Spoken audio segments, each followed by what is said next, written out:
শ্বশুর বাড়িতে কোনো অশান্তি ছাড়া সবার মন জয় করে থাকার টিপস। যদি নতুন বিয়ে হয়ে থাকে তাহলে প্রথমেই আপনি খুব প্রতিভাবান সেটা প্রমাণ করতে ব্যস্ত হয়ে যাবেন না।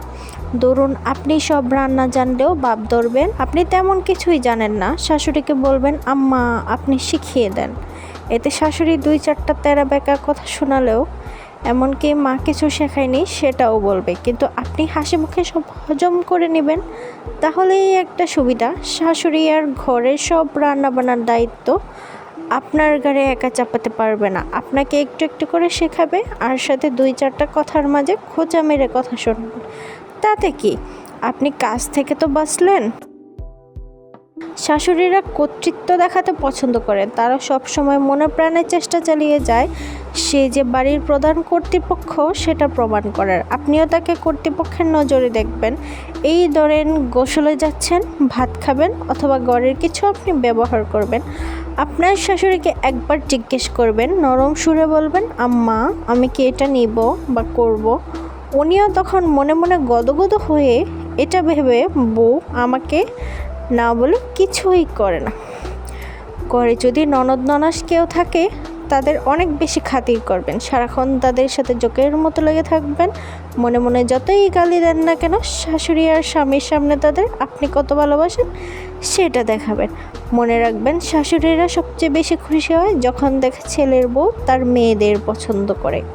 বয়স্ক শাশুড়িরা গল্প করতে খুব ভালোবাসে, তারা সবসময় একটা গল্পের সঙ্গী খোঁজে, আপনি হবেন তার গল্পের সঙ্গী। উনি ওনার বাপের বাড়ির আলাপ, শাশুড়ি ননদ কত জ্বালাইতো সেই আলাপ হাসামিশা সব আপনাকে বলবে। আপনিও মনোযোগ সহকারে ওনার এসব গল্প শুনবেন আর মাঝে মাঝে রিয়াকশন দেবেন। কখনো শাশুড়ি ননদের নামে স্বামীর কাছে নালিশ করবেন না, শাশুড়ি আপনাকে গরম খুন্তি দিয়ে গুঁতা দিলেও বলবেন না, কারণ আপনার নালিশ শুনে ছেলে যদি মা বোনের সাথে ঝগড়া করে তাহলে পরের দিন দেখবেন আমে দুধে মিলে গেছে, মাঝখানে আটি হয়ে আপনি গড়াগড়ি খাচ্ছেন, মানে শব্দ আপনার। ঘরের কোনো দায়িত্ব একা নিজের কাঁধে নেবেন না, কারণ সব দায়িত্ব ঠিকমতো পালন করার পরেও সারাদিন গাদার খাটুনি খেটেও দেখবেন হাজারটা ভুল আপনার বের করতে সবাই ব্যস্ত। তাই সবসময় শাশুড়ির হেল্পিং হ্যান্ড হয়ে থাকবেন।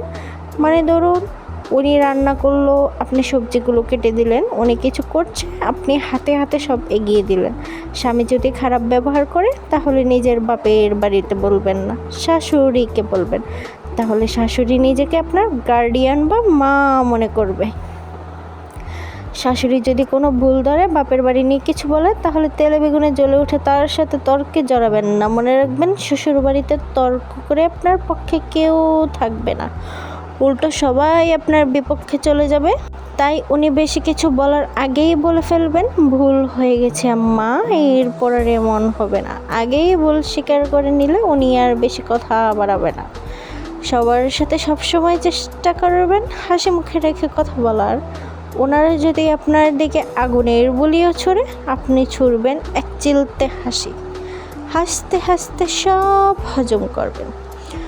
সর্বশেষ টিপস, উপরের সব কিছু করেও যদি শ্বশুরবাড়ির মানুষের মন না পান তাহলে কোমর বেঁধে ঝগড়া শুরু করে দেন। চাইলে চুলাচুলিও করতে পারেন, সেটা আপনার ইচ্ছা। শ্বশুরবাড়ির মন পাওয়া দুষ্কর, মাছের পেটে সোনা পাওয়া দুষ্কর, দুটোই এক। বুঝলেন আপনারা? শ্বশুর বাড়িতে সুখী হয়ে থাকতে চাইলে এগুলো মানতেই হবে। যদি না মানেন তাহলে বলবে বউ ভালো না, বউ খারাপ, বউ ডাইনি, বউ এটা সেটা, ছেলের বউটাই ভালো না।